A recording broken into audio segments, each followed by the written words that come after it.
Hi, I've had a few messages from certain individuals about how to cut in carpet, and I wanted to show 3 ways of trimming carpet in and basically tucking it in.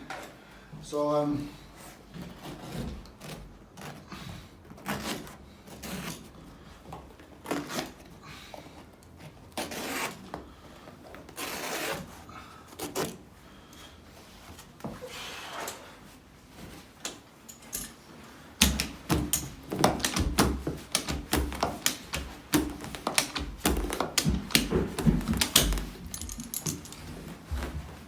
unfortunately, we're in a rental, so we ain't got the best of grippers. However, we'll see what we can do.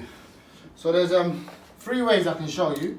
There's one which is called a side cutting, which basically means you are cutting from the side.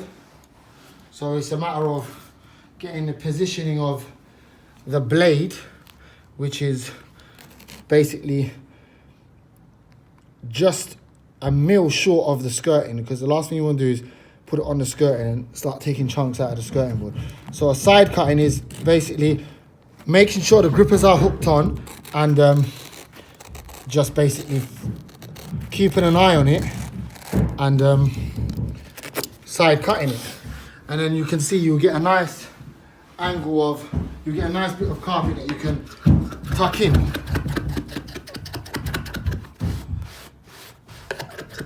That's the side cutting, and then we've got the traditional, most common back cutting, which is not bad, but I personally don't use this way. Same method, just, yeah. Then you've got the thing, you've got the hook blade, which is probably the most frowned upon, and it is probably the most quickest to do.